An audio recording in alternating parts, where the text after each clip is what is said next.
Well, hey, good morning, everybody, and welcome to another episode of The Unlocked Show. I'm your host, Tracy Wilson. It's my pleasure to be here with you guys today. You're in for a bit of a treat because if you've ever wondered, how the heck can I use my brain, but use my brain in a way that enables me to have the most success I possibly can in my life? You might be experiencing some problems. You might be trying to figure out how do I achieve my goals, or there may be some frustrations in your life and wondering, what do I need to do to use this gray matter or this brain of mine to be able to figure out how I get past all of these things? Well, like I said, you're in for a bit of a treat today because my fellow Kiwi here, I've just found out that Liam is also a New Zealander, Kiwi just like me, but is currently traveling around France on a boat, which is kind of cool.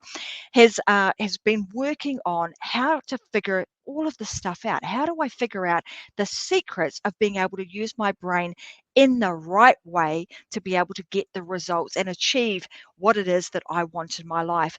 He's also the host of a podcast called Using Your Brain for Success, and he is the author of Rebalancing Your Brain for Success too, and also the creator of Neurostate Rebalancing. So I can't wait to hear what Liam's got to say and how we can utilize this amazing machine that we have called our own brains to our advantage and using it in the right way to have success, not just in your business, but across your family and your life. So welcome to the show, Liam. It's fantastic to have you here. Hi, Tracy. Thanks very much for having me. You're It's great most to be welcome. here.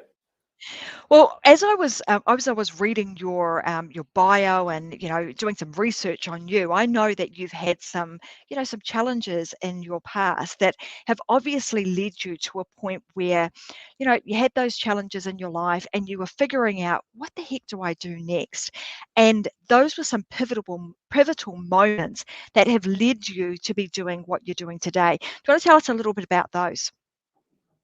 Okay, well, the pivotal moment happened in my mid-40s, but before then, what I had spent my life doing was studying success, probably like most of, if not, well, many of your listeners anyway. And I tried Hmm. lots of different things because I was always consumed by this idea that I wanted to be successful in my life. I wanted to be the best that I could be and have freedom to really have a great life. And I pursued lots of different things. And I started off with religion, and was told by my parents and my teachers, because I had a religious upbringing, I was told, well, if you want to be happy, if you want to be successful, what you do is you ask God for what you want and you pray for it and God will give it to you. I really Hmm. tried that a lot. I remember as a child, actually, um, I was very driven as a child even. And I remember saying to myself, not even really realizing at the time, but I thought, I'm going to test God on this idea. And I remember going to church every day for a month. And it was 7 o'clock in the morning mass. And I went along as I think I must have been 10 or 11. And I thought, I'm going to ask God for this one thing. And I can't remember exactly what it was. I think it was to win a competition at school or something like that. Hmm. And I thought, if this works, I'm going to see if it works. And I asked God for Hmm. this every day for a month. I went to mass, and I didn't get it. And I thought, what is this prayer thing? Maybe it doesn't work. And I looked around my teachers and my parents and the people in the church, and I thought, actually, they're not getting all of the things they want either, because they seem just like everybody else. They've got problems, stress. They don't seem Hmm. particularly more happy or successful. So I thought, well, maybe that's not the answer. And then I moved on to other things, and I thought, well, maybe getting an education. Somebody said, if you want to be happy and successful, get an education, become an expert at something. So I went to university. I studied for 7 years and became quite an expert on a particular area of classical music, actually. But again, I noticed my professors, my teachers, although they were very knowledgeable, they weren't any happier than anyone else. They weren't any more successful. So I thought, well, maybe this isn't the answer. Maybe education isn't what it is, isn't the answer. And then someone told me, well, get your own business. That's the way to be happy and successful. Set up your own business, make lots of money. It'll give you freedom, all of those things. So that's what I did. And I actually my first business was in the wine industry. Actually, I set up a wine retail and mail order and importing business, and it was really successful. And it certainly gave me a lot more money and a lot more opportunity to do some great things. But I had lots of stress and problems still in my life. In fact, I probably had more problems and more stress. Yeah. And as I worked my way through various businesses, and I've had 18 businesses throughout my life so far, as I worked my way through them, yes, I gained more success. Yes, I had more freedom in some ways, but I also had lots of stress and problems. And I got to the point of thinking that, or hearing this, that I was told, well, problems and stress, they're just part of the game. They're a natural consequence of success. And you have to learn how to deal with problems and stress in your life. And I thought, okay, well, that sounds reasonable, because that's actually how my life is. So maybe this idea that I can live this free life without problems, without stress, really feeling in control of my life and really feeling joy most of the time, maybe that's unrealistic. Maybe it's a stupid idea. And I've since proven to myself that it's not a stupid idea. In fact, not only are problems and stress not part of the territory, they're not a natural part of who we are. And they're just a sign that we're doing something wrong. And I'll talk about that later, if you like, about the brain, but how that works. But anyway, I was going to the seminars, I was reading the books, I was doing the courses, I was listening to all of the recordings of hypnotic tapes to reprogram your mind and change your beliefs and change your thoughts and do all of these things. I was trying all these different techniques. I was setting my goals. I was being conscious of my thoughts. I was reading my affirmations. I was doing all of these things. And again, I'd have to say, were they really working for me? And I looked at the other people at the seminars that I used to go to, and I thought, is it working for them as well? We're all here. None of us are that happy. None of us are really, is this working? Anyway, something happened to me in my mid-40s that should never have happened, because here I was, a bit of an expert in success by this stage. I could quote all of the books. I had learned many techniques. I'd also learned spiritual techniques as well, and spiritual ideas. So I had a ton of information in my head about how to be successful, how to set goals and all that sort of thing. And then something happened that should never have happened. And that is, I lost everything. And I became homeless. I literally had to move in with my elderly mother, sleep on the couch in her small apartment, her small flat. And I thought, why has this happened to me? That was my first reaction. Why is this happening to me? Because I've learned all this stuff about how to be in control of your life, how to be the master of your life. And all of a sudden, I felt completely like I had no control over my life. I had people ringing me wanting money that I didn't have, and all of these awful things were happening to me. I thought, this is crazy. This shouldn't have happened to me. Anyway, so as I rebuilt my life, as I got, unraveled all of the mess and got through it all, as you do, I noticed my life was happening in quite a different way. And one of the first things that happened was I attracted a different sort of relationship. And the person I attracted was completely different to anyone I'd had a relationship with before. There were no problems. There was no drama. There was no, misunderstandings and great upsets all the time, which had sort of been my background with relationships, if you like. And so things were going a lot more smoothly in that regard.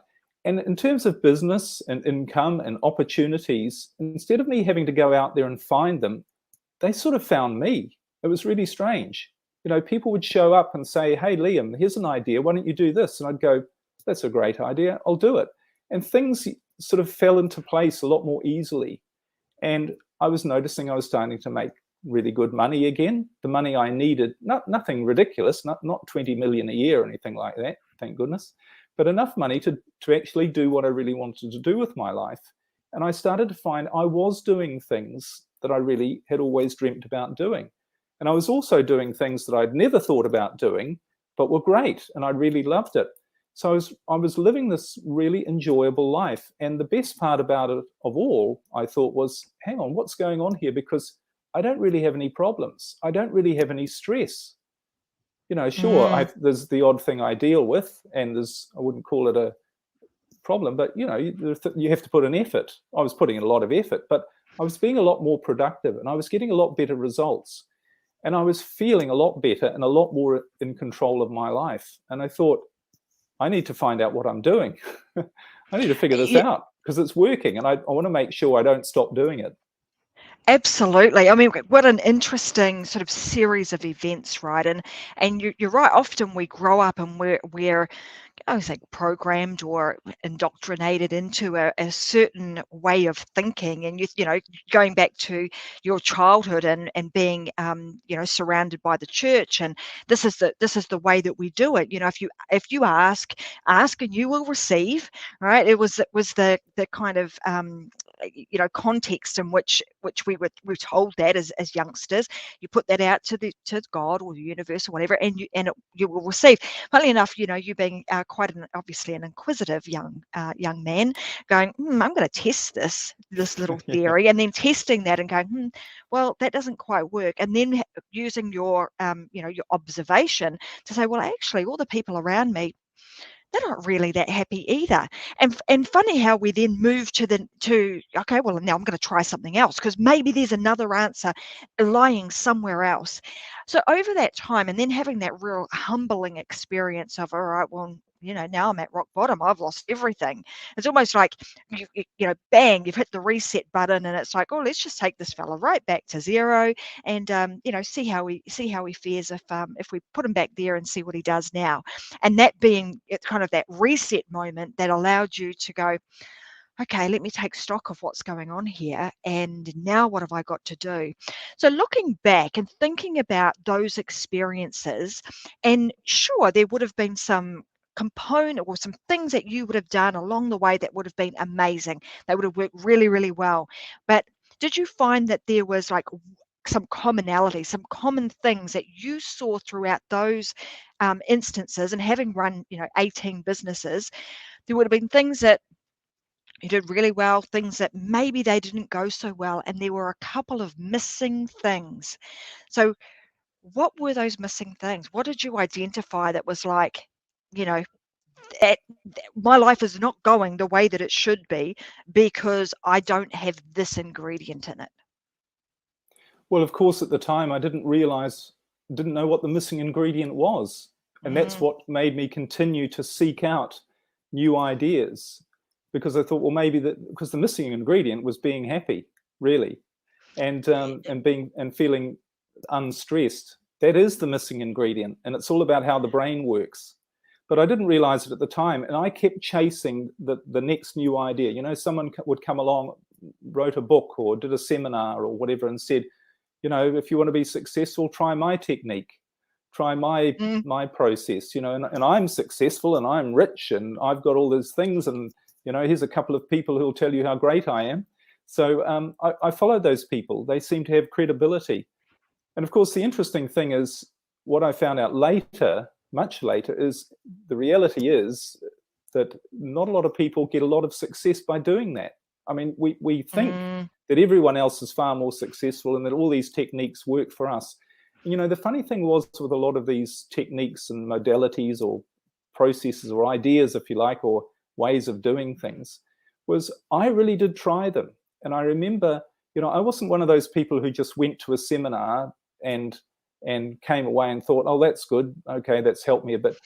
Everything that the person at the seminar did, I worked to death. You know, if there was a process and they said, do this, I would go away and I would do it over and over and over again. I remember going to one, or it was a video seminar, and the person said, watch this particular segment every day for a month. Every day for a month. Now, not many people would do that. I did it. And he said in the same seminar, listen to this recording every day. I listened to it every day, twice a day, for months, without a break. So just like I was testing God when I was a child, I'm going to try this for a month. I really tried all these things, but they didn't quite work. So I thought, you know, what is the missing ingredient? And I kept looking for the next thing that was going to find that final piece of the puzzle that would bring it all together and give me the life I really wanted. And it was only after all this mess happened in my life that I did find the missing piece. And the missing piece is very simple. That's the tragedy, the good part in another way. It's actually quite simple. And we have been taught this in various ways, but we've overlooked it completely. And that's what I do now. And it's all about this thing here called the brain. That's the missing piece. Totally. And isn't it really fascinating that, we're constantly seeking or trying to find the road to happiness? Happiness, it's over there. If only I can have that or do that, then I'll be happy. When in fact, what you were saying is, if you just decide today in this moment that you're going to be happy, then something really strange happens, right? And we're going to go there because it's happening in the brain as we're starting to realize that, and be comfortable with, I'm going to accept, I'm just going to be happy in this moment right now.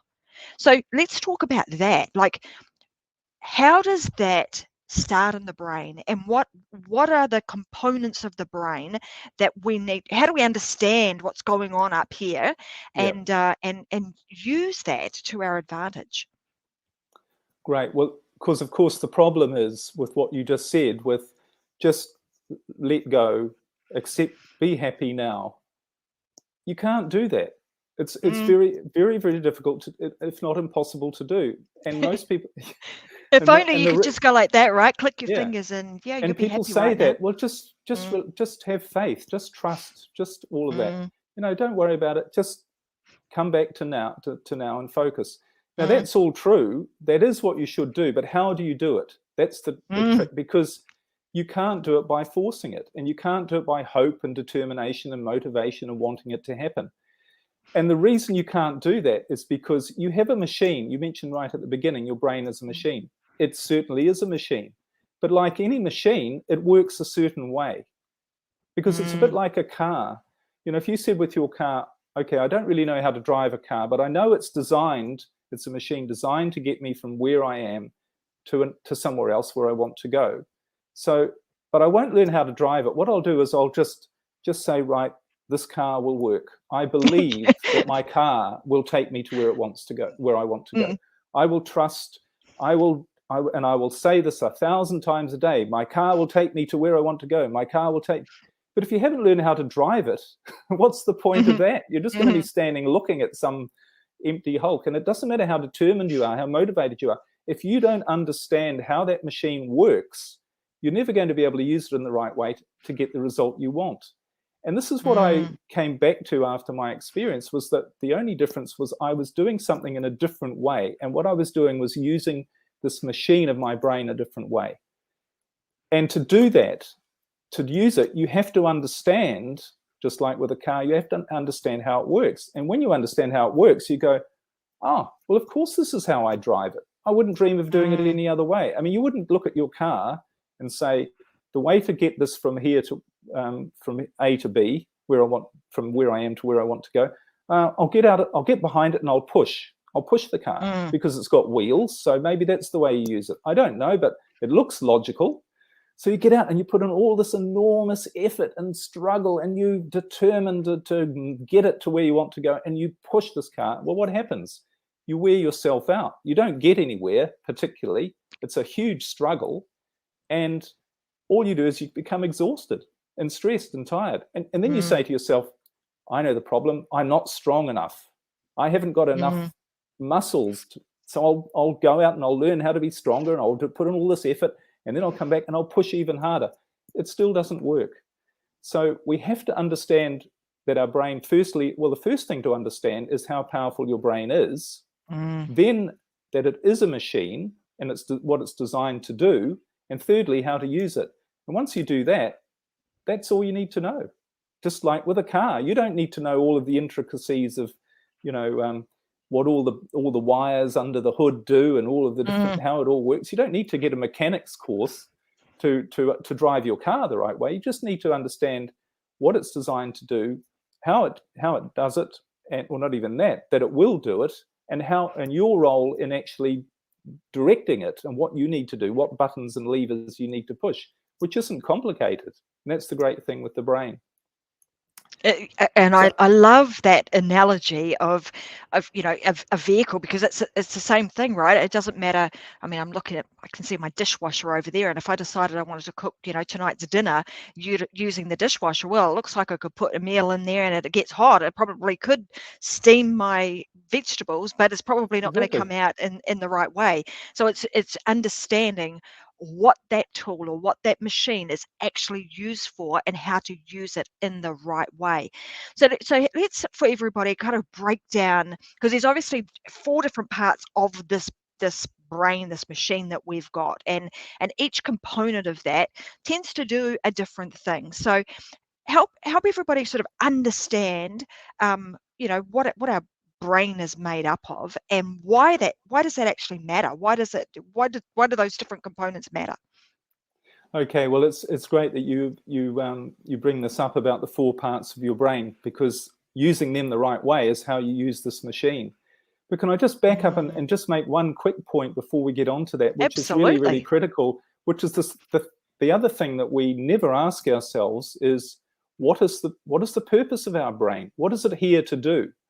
And we think, oh, it's just designed to keep you alive and keep all your organs running and allow you to have thoughts so that you can use the dishwasher and live your life. But it's so much more than that. That's not actually its purpose, or that's only a small part of its purpose. Because if you look at biologically what is life, and we are biologically life as well, life has one purpose on this planet, and that is to survive and thrive. In other words, to do everything it can to ensure that it survives, to continue the species. And all biological scientists will tell you this is the purpose of life, to create more life. So your purpose, your biological purpose, is to create more life, is for you to be somebody who contributes to the survival of the species so that it continues. This is your biological function. Now, what's the best way you can do that? By being your best, by being your strongest, your healthiest, because when you're strong and healthy, you have the best chance of survival. You have the best chance of carrying on the species. But it's not just physically at your best that gives you that biological advantage, if you like, or that makes sure that gives you the best chance of surviving. It's also mentally, emotionally, spiritually at your best. That is a survival mechanism, is because when you're at your best spiritually, mentally, emotionally, what happens? You're most resourceful, you're most creative, you're most inspired, you're most motivated. You do the greatest things when you're feeling at your best mentally, emotionally, and spiritually. Not when you're weighed down with problems. When you have stress and problems, what happens? You get depressed and you don't do anything. And this is a biological reason for that as well. So on a very real and practical sense, the purpose of your brain is to make you the best that you can be. Because the brain is the tool that you've been given to live out your biological purpose. Because not only do you have a purpose biologically to be the best you can be, but you have been given everything you need to achieve that. I mean, nature would be crazy. It wouldn't make sense if it said, here's your purpose, but we won't give you anything to achieve it. And it has, and it's your brain. And your brain is just this vastly powerful machine, computer, if you like, that is designed with one purpose, and that's to make you the best that you can be. So that's the purpose of the brain. So if you're not the best that you can be, what's wrong? Is there something wrong in your brain? Probably not. But what's wrong is you're not using it the right way. Just like with a car, if it's not getting to if it's not doing its job the right way, which is to get you to where you want to go in a car, then it's because you're using it the wrong way. That's it. There's nothing wrong with the car. But you get in and you don't know which levers to push. So you're trying to push it, keep the handbrake on and not put it in gear and press something else, and it's not working for you. So you need to learn how to use it. So this is, I think, a really important concept as you mentioned before, we're all chasing these other ideas, but that's like sitting in a car and someone comes along and says, you need air conditioning. You need a radio, a better radio than the one you've got. That'll make the journey better and more comfortable. You go, okay, I'll get all of these things. But you're still not driving it the right way, so you're still not really getting the result you want. It might give you a little bit of temporary relief and say, oh, well, maybe this is a good idea. But if you don't understand that that's not what's going to do it, what's going to do it is understanding the machine you've got and using it the right way. And then you'll live out your biological purpose, which is being the best that you can be and not dealing with problems, because problems, stress, anything that stops you being the best you can be actually harms you. So how can it be your biological purpose? If your biological purpose is to survive and thrive, how can something that harms you be part of that? It doesn't make any logical sense. Yeah. So we need to I understand this, I think. Absolutely, and I recall actually, I think it was reading or came across this piece of information, but for the likes of the Navy SEALs, someone in there said that generally speaking, the human uses maximum 40% of our brain. Our brain capacity, our ability with the brain that we have. And so therefore we're actually leaving, can I use the word, on the table, 60% of that capacity because of our inability to use it in the right way. So now that we've kind of established the fact that, gosh, this thing that we've got is so powerful, and for the most part, most of us are all born with something this powerful. It is just trying to understand, what are the components, and now how do I start to use that to my advantage? Right, great. Well, then we come on to what the 4 parts of the brain are. And there's lots of I've done lots of research on this, and there's lots of technical words for the different parts of the brain, but I've really simplified this down into a model which we can use in a practical level, but it is science-based as well. And essentially the 4 parts of your brain are, the first part is what I call your thinking brain. And this is located on the top of your head. And this is where all of the information that you gather in your life, whether it be from your experiences, through your 5 senses, through your thoughts and ideas, it's all stored in the thinking brain. It's like a big library, a big database, if you like, of all of the information that you've gathered through your life. And this is also the part of your brain that's responsible for your ability to communicate and understand and communicate with other people and with the world. So that's your thinking brain. The second part of your brain, which is located just below that, is your feeling brain, your emotional brain. This is what creates the feelings in your life. And it does that through a special mechanism of producing chemicals that make you feel a certain way. And we call these hormones or neurotransmitters. You might have heard of that. And these are chemicals that when your emotional brain gives a signal about something, and I'll explain it a bit later about what that is and how it works, but it either makes you feel good or it makes you feel bad. You either feel happy, loving, grateful, all those things, and feeling okay, or you feel stressed, afraid, and worried and anxious. That's the role of your emotional brain. That's what that does, your feeling brain. The third part is your survival brain, or sometimes I call it also your mechanical brain. And this is at the back of your head. And this looks after really everything you don't need to think about to keep you surviving. So it's all the stuff that keeps your heart beating, your breathing, all of these things you don't think about, all of the organs functioning. That's all handled by your survival brain.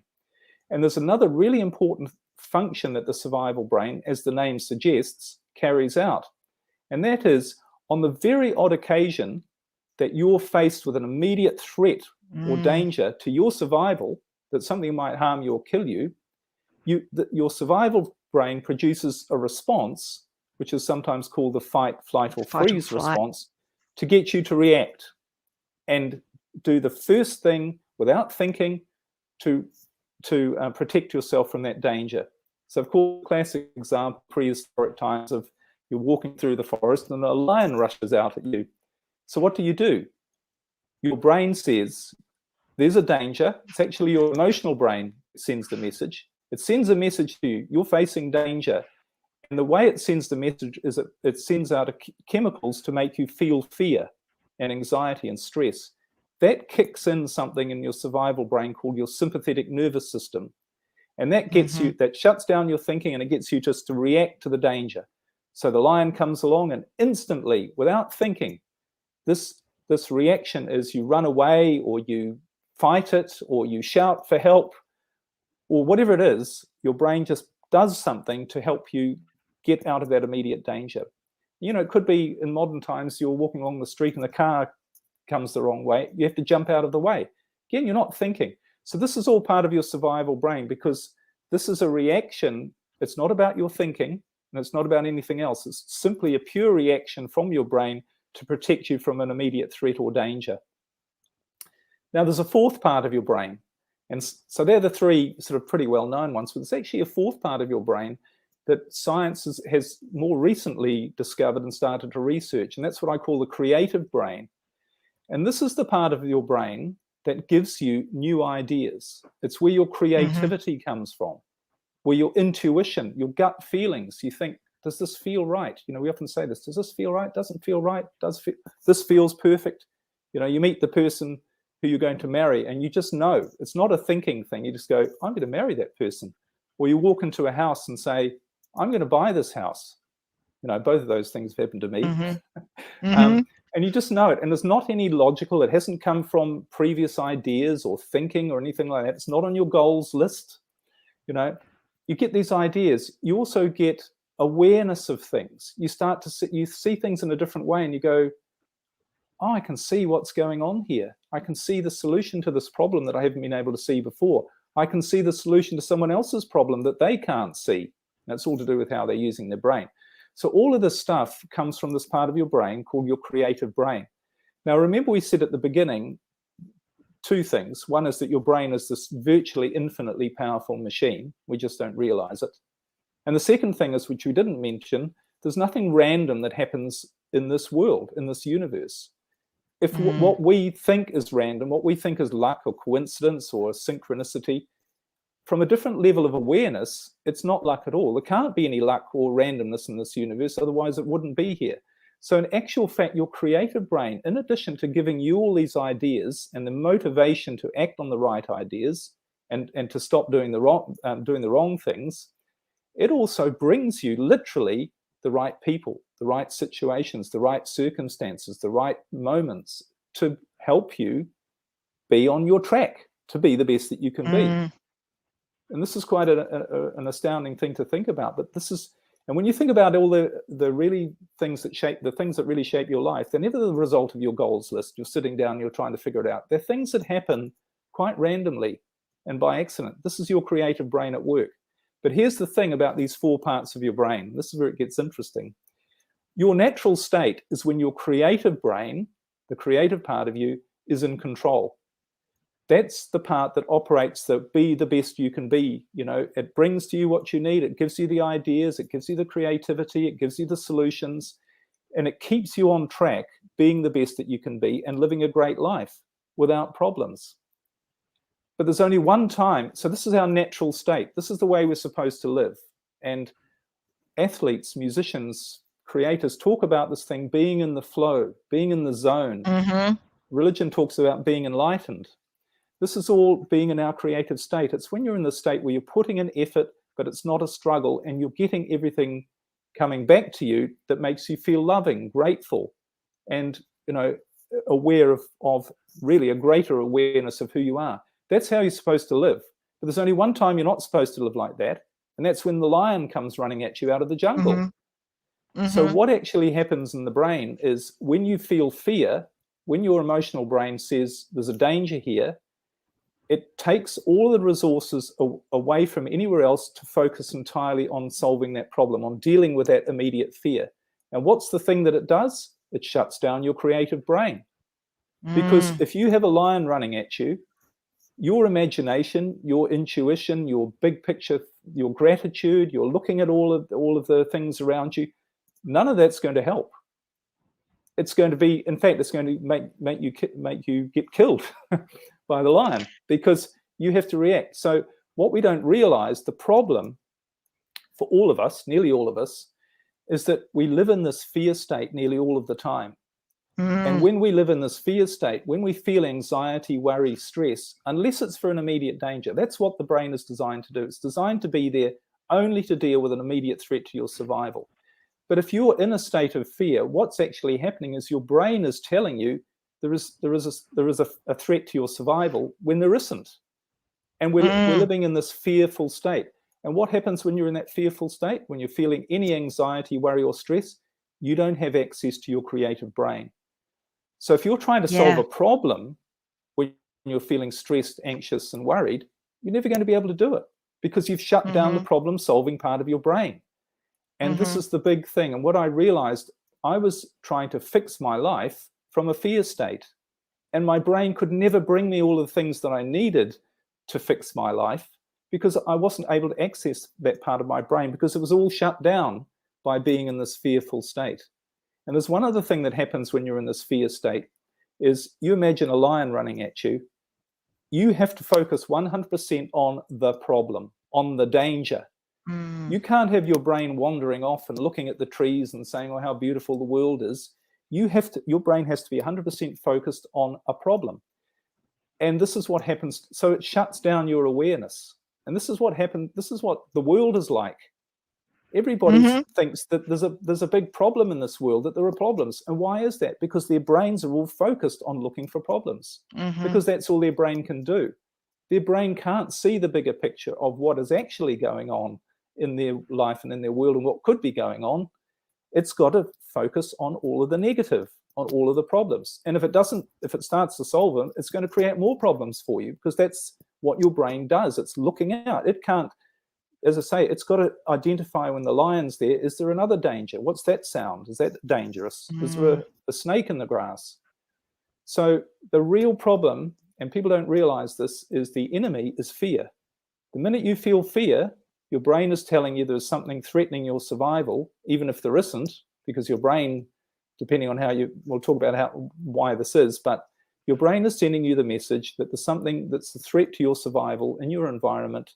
It's going to get you into a reactive state, focusing on everything that's negative about you and your situation, your environment, and it's going to block off all of your ability, all of your creative ability to firstly solve that problem, see the big picture, and start to do the things and attract the things you need and deserve to live the life being the best you can be. It's as simple as that. That's driving the machine the wrong way. Yeah, but it's interesting, right? Because when you think about it, like there have been so many books. I mean, one that comes to mind, Think and Grow Rich. And I mean, that is, think your way into richness, into greatness, and use your frontal brain, that thinking brain, to try and fix or solve a problem, or use your thinking brain to create something new. And like you say, that's then you're using the wrong part of your brain in the wrong way to try and get a result that you're never ever going to get, because that's not what that part of the brain is designed to do. And I liken that to, I mean, imagining, I'm a pilot in a fighter jet, and I'm running on engine number 2.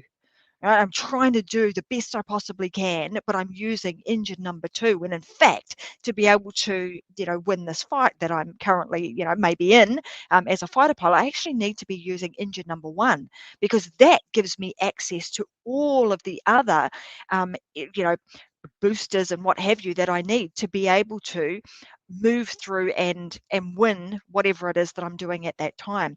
So now that we understand these 4 different components of our brain, and we understand really how powerful it is, but clearly there are some components of our brain that seem to be more I'm going to say in control for most than this creative part of our brain. And so what is it that we need to do to flick the switch, so to speak, and say, well, actually, I want to now tap into, and I know we talked about part of it is like move up, the fear piece kind of overtaking everything, but how do we flick that switch and say, well, now I want to really be able to tap in, I want to use that creative part of my brain. How does one do that?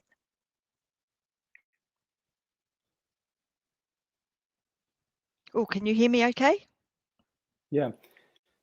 Well, this is the interesting thing, isn't it? There's really 3 components to how you can do this. But it's a bit like with a motor vehicle. Again, I come back to a car. You firstly have to understand how the car, what you first thing you need to understand is that this machine will do this job for you. It will do the job. You have to know that. So you have to know that the machine of your brain, it will do the job for you if you use it right. That's you can't doubt it. And that comes from learning to understand how your brain works.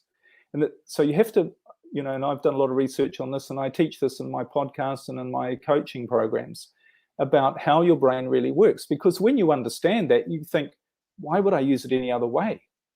It's like with a car. So that's a major help to you, and the first thing you need to do is to understand how your brain works and what it's designed to do, and to know that it will do that job. And unfortunately, one of the problems from a fear, when you're operating from your fear-based brain, one way to know when you're operating from that part of your brain is to want to know the answer to something that's a quick fix. Because again, your survival brain wants a quick fix. It wants, what's the way to get out of this problem right now? And unfortunately, this is what I realized so much of what I'd studied, and what for me and for many other people, it was all about quick fixes, because you're starting off from the wrong place. You're starting off in a fear, anxious state to say, I need to know the answer to this to fix it. You're immediately not going to find the answer. This isn't a quick fix. So you need to understand that, and know by understanding enough about your brain that it will do the job for you, because with that comes trust rather than fear and understanding. So the second thing you need to do is you need to, as I say, start using it the right way. Instead of looking for quick fixes, you need to understand that the only enemy I have, the only thing stopping me from living my ideal life and using my brain the wrong way is using fear the wrong way.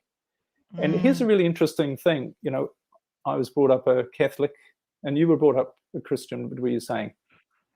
Well, my that, mum was a Christian, Okay. Catholic family. So, But what does it say in the Bible? I mean, the Bible is actually the best manual that exists for how to use your brain the right way. It's an instruction manual on how your brain works, but we don't realize this. Because what does it say in the Bible more than 360 times? Someone counted. It says, be not afraid. Do not be afraid. Have faith, trust. Now, it doesn't say that because it's some fancy idea. It's because if you're afraid, your brain's not working the right way. You know, sure, be afraid when there really is a threat, when something is right there and it's going to kill you or hurt you. That's when you should be afraid. But watching the news and worrying and thinking about your life and getting all stressed about not achieving goals and wondering what you should do and trying to figure all this stuff out, that's all being afraid. That's not trusting. And when you do that, you're not using your brain the right way, and you don't have access to all these resources. So when you realize that, once you understand your brain, that the enemy of your brain, the thing that's stopping it working properly, is fear, you're going to do everything you can to remove fear from your life, from how you feel. And one of the ways you do that, the first way, after you understand how your brain works, there's only two things you do. And in my coaching program, I go through all of these three things. Firstly, understanding your brain so that you go, oh, why would I use it any other way? And secondly, the second thing you need to do is identify, and as much as you can, eliminate anything that's coming into your life that's switching you into feeling anxiety, stress, worry, or fear. And a lot of the time, we're not aware of what's coming into our life that's doing this. But this is like with your physical body. If someone gave you a glass of hydrochloric acid and said, I'll give you $1 million if you drink this, you're not going to drink it. Why not? I'll give you $10 million. Well, it doesn't matter how much money they give you. You're not going to drink it because you know it's going to damage you. But what we don't realize is that when we put stuff into our brain that makes us feel bad, that's the same as drinking hydrochloric acid. It's not going to do us any good. Doesn't matter what it is. Doesn't matter how justified we feel that we should know this stuff or whatever. And all of those thoughts come from your fear-based brain anyway, and not realizing the big picture. You don't need to know anything that's negative. Actually, if you need to know something, rely on the other 99% of the population who'll tell you, who are fixated on everything that's negative. They'll tell you if the bomb is about to drop on your doorstep. You know, but when you're aware of this, you're going to be very, very mindful of what you're putting into your brain, because you're thinking, if this makes me feel bad, it's not the way I'm supposed to operate, and it's going to block all my ability to live the best life I can have. That's it. It doesn't matter, as I say, it doesn't matter how motivated you are, how determined you are, how whatever you are. That's just the way it works. So that's the next step, is to identify and say, if it's a conversation that I'm not enjoying, if it's being with somebody that's making me feel bad, if it's listening to something on the news or the television or whatever that makes me feel bad, it doesn't matter what it is. You've got to say, this is like hydrochloric acid. This is damaging me. This negativity. It's blocking off me being the best I can be. So that's a practical thing. And I've in my program, I really go through in detail about all the different things, that many of which people aren't aware of, most of which. But you have to start to say, that is the enemy, and I don't care. And I'm sorry, this I'd love it if it was. It doesn't. I'm not trying to sound heartless or compassionate, because people are probably saying, "Oh, but it's my wife who's negative, or my husband, or whatever." But you really need to think about this. Is this damaging you?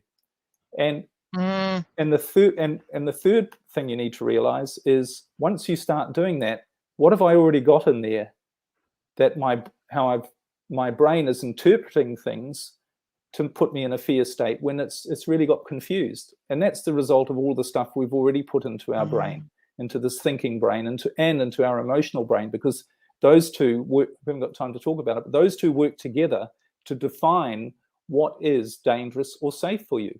That's like your emotional brain is the gatekeeper. It decides, and it decides based on how you've sort of wired it or how you're using it. So this is why I've developed a process called neurostate rebalancing, which actually works on getting your brain to see the difference between an imaginary fear and a real danger, something that's imaginary and something that's real. And when you can do that, then you can start really accessing your creative brain, and you start to see things in a different way. You start to see the truth about what's really going on in your life, who you really are, and you start to make the right decisions. You start to stop making the wrong decisions. And what's the opposite of fear? Is faith and belief. But faith isn't just a blind thing, because I do a lot of marriage and relationship coaching, and people come to me when people are in trouble in their marriage and say, I really believe that God will save my marriage. They don't really believe. They're in fear. True faith comes from awareness and understanding of who you are. That comes from operating in your creative brain. So you can't fake this. You can't just be determined. You can't say things 100 times a day. I believe, I am happy, I am rich. It doesn't work that way, because this is all built on a fear thing. You have to literally get your brain moving into the state. So you don't just think it, you know it on a very deep level.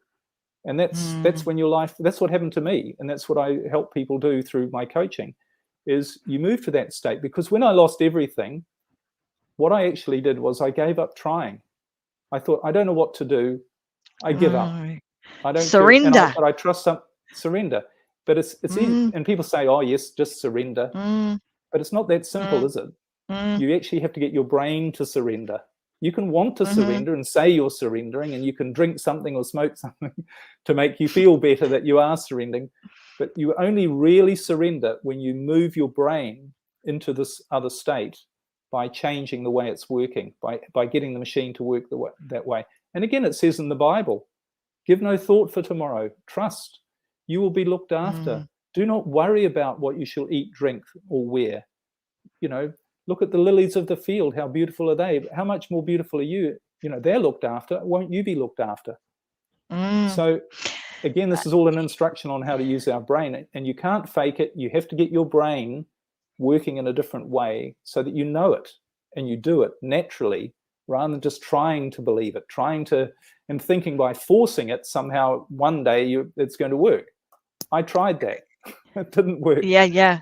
No, I mean, like you say, you end up being the person behind the car trying to push it and trying to, use all the force you can to try and get the thing to move, when in fact all you had to do was use it in a different way, in the way in which it was intended. Get in the car, use the key, turn the key, and off you go.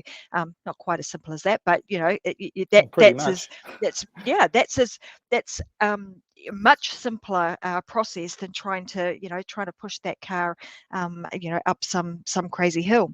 So it was interesting, because as you were talking about sort of the second component of this, and eliminating the things that or identifying, hey, these are the things that are not making me feel good. These are toxic, instances that I really need to start eliminating. Reminding me of something that I actually saw the other day, and I think it was Warren Buffett was talking about it, and he gave an example, and it was to a group of young kids, and he said something like, you guys, I'm going to use a different scenario here, but I'm going to say, to feed yourself, which we know we have to do, right? We have to nourish our body. You are going to be given a seed. That seed is going to grow a tree, and it will create all the food you ever need in your life. But you're only ever going to be given that one seed to be able to plant, and you must take care of that. Otherwise, if you don't, you will have no food to nourish your body, and you won't be on this earth for very long. So what would you do? You would do everything you possibly could to give that tree everything it needed to be able to grow and to be, to thrive in its environment, because you knew that your life depended on it. But yet, when we think about our own bodies, and in which case, same scenario, you're only given one, so one brain. But yet what we do is we allow all sorts of toxic information, toxicity to come into our body and into our mind. And if we treated it in the same way that we would, if we thought about it in the same way we would have if it were a tree and it was that seed that you only got one of, that was going to nourish your body and was going to enable you to create the life that you always wanted, you might look at things quite differently. You might start, working on our brain and feeding it all the right things and being very mindful and aware of what we allow in. Totally. I thought that And was fascinating. that's a good analogy. But what's really going on when someone tells you this tree will provide for you if you just plant it? They're saying to you, this is how it works, and you don't need to believe it, or you don't need to, you don't question it, do you? You go, well, if that's the way it works, that's what I'll do. That's the way it works. But the problem is with our brain is we question it. Because we don't understand how it works, we question, and we don't trust. If you really knew that your brain was this infinite machine whose sole function is biologically designed to give you a really happy, perfect life for you, you just need to trust it. You would give up on all these things like trying to write down goals, trying to figure out what you want, trying to solve problems. There's been lots of research done that the more you focus on trying to solve a problem, the less able you are to solve it. There was some research done at a university in London recently that I was reading about, that when you're focusing on a problem, you're producing gamma waves, an excess of gamma waves in your brain. And that blocks, again, what I've been saying, it blocks off your problem-solving ability. So with that tree that it's going to grow. You don't worry about it. Okay, you see, and they say, what do you need to do? You need to water it every day. Okay, I'll water it every day. And you don't you don't light a fire under it, or you don't put pesticides on it, or you don't do that, because you trust and well, that's the way it works. But we don't do that with our brain, do we? We go, oh, well, that's a nice idea, and I'd like to trust, but I'm still trying to figure out what I need to do, and I still need to learn something new. And my marriage coaching, people say to me, but I can't give up on this relationship. They might have been in a toxic marriage for 20 or 30 years. Some people, everyone has been telling them for years, you're in the wrong marriage. But what's stopping them from giving up or not giving up? What's stopping them from moving on, which is the right decision? It's fear. And in business, I used to do this all the time. I used to work with salespeople who in my sales force who just weren't very good. And I used to put more effort into them than I did into the good people, because I was afraid of letting them go, or or maybe I felt I couldn't find someone as good, or I needed to fill that position and there was nobody available. But none of those things work, and this is because we're in this fear-based part of our brain where we're trying to figure stuff out. We're trying to fix problems, work on things. We're not trusting and letting go. If we knew that, just like the end of your marriage, if you end that, there's a much better one coming along for you. If you knew that, you wouldn't hang around. If you knew with your business, the part of your business that's causing you a problem and you're trying to make work and you're struggling to make it work and it's not working, which are all signs that it's not meant to be, if you knew that, well, I'll just get rid of that. Something better will show up because that's the way my brain is designed. Then you would do that naturally. You wouldn't do all this struggle, and you wouldn't make bad decisions. I used to make some terrible decisions because they were based on fear. I was worried, if I don't do this business deal, if I don't get into a relationship with this person, there won't be something better come along. And and you think, well, I'll make it happen. I'll make it work. I know how to, and I'll figure out how to make it work, and I'll get some more information, and I'll learn how to do it. I'm not saying you shouldn't learn how to do things in business or your life, but when it's a struggle, instead of making it a struggle, you just need to say, well, I know the best thing's going to show up for me. And the beauty of it is, it's usually unexpected things. And you go, wow, how did that happen? Where did that person come from? Why am I doing this all of a sudden? This is fantastic. I never dreamt I'd be doing this. And that's your creative brain saying, this is the way your life's supposed to go. You know, your creative brain has access to your DNA. In fact, your DNA, maybe we don't have time to talk about DNA, but it's a blueprint for who you are.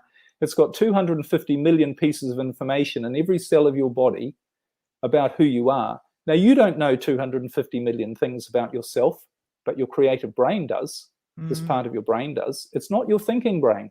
You have to get that clear. It's not about your thoughts and thinking. This is your higher creativeness or creativity that knows, and its job is to take those 250 million pieces of information and put out the best version of that that's going to have the greatest chances to survive. So if you're trying to figure out what to do and how to do things and what's going to make you happy, I used to do that. I used to go to all sorts of goal-setting seminars, sit down and write down what you want. I tell you now, you don't know what you want. You know what you think you want. You think you want $1 million or your business to go well or this relationship to work, but you don't know. But your creative brain knows, and it's waiting for the chance to say, get out of the way, let me do the job, and you just put in the effort where you're supposed to and do the right things, stop doing the wrong things, and it'll work out fine. But don't try and figure out what tomorrow is, what the 10th step is, and where you're going to go. You can't know that. Just the way this works. is such a, and it should be a fascinating subject, right? Our brain is a fascinating thing to use the word dissect and understand, and when we do, great things can happen. So I want to make sure that I'm sure that people are listening to today's show and going, gosh, this is fascinating. I want to know more about this. So I want to make sure that everybody knows where they can get more of Liam, where they can learn more about this. And the very first place I would say is there's a podcast. So let's tell everybody about where they can find you. Like if they want to go and listen to the Using Your Brain for Success podcast, where can they find you, Liam? Everything's on my website, which is quite simply my name, just liamnaden.com. All my podcast episodes are there. Screen. Beautiful. So guys, if you want to get more of Liam, go to Liam Naden, Naden.com. You'll find his podcast episodes there, and obviously you'll also find a whole lot of information about Liam and how you can also get in touch with him to continue this conversation, because I think it's absolutely fascinating. And like Liam, if you're finding yourself, we're having, problem after problem, and maybe you're not in a good place right now, but you're wanting to figure out this thing called life and figure out, how do I use this brain of mine in the right way to be able to get success, that I would encourage you to reach out to Liam and continue your conversation with him and see where that goes. But I want to say thank you very much for a really interesting conversation, Liam. I want to let everybody know it's kind of cool, because I love what you're doing right now, going from New Zealand, I'm going to say taking a bit of a leap of faith and going, hey, I'm just gonna do something a little bit different, and traveling around on several different boats over several years. I'm very envious. I think it's fantastic that you're doing that sort of stuff. Sitting right now on a canal in France has got to be a whole lot of fun. So I want to wish you and your partner, all the best with what you're doing over there. I'm sure you're going to continue, to have a huge amount of success and enjoy life as you do it. I hope so. Well, no. I have no definitely. doubt that you will be. Yeah. Well, look, I want to let everybody know too that if you want to tune in to more episodes of The Unlocked Show here with me, Tracy Wilson, then you need to tune in 10 a.m. Brisbane time on Wednesdays and Fridays. You might have figured out already that, behind me, it's getting a little bit dark. So today's episode, because Liam is in France right now and I'm on the Gold Coast of Australia, we actually recorded this version. So by the time you guys get to see it, I'll probably probably be traveling around New Zealand, and Liam will be, traveling on his boat somewhere else. But I want to say thank you very much to you guys for listening and tuning in and being avid listeners of the Unlock Show. You'll know that next week, either Wednesday or Friday, we'll be having some more amazing guests, and I'll be back Friday for another episode of the Unlock Show, and I'll be sharing with you how you too can unlock some secrets to business, family, and life. But for now, go away, live your life unlocked, because as you guys know, I say there is just no other way. All right, guys, have a fantastic rest of the week, and I'll see you guys again on another episode. Bye for now.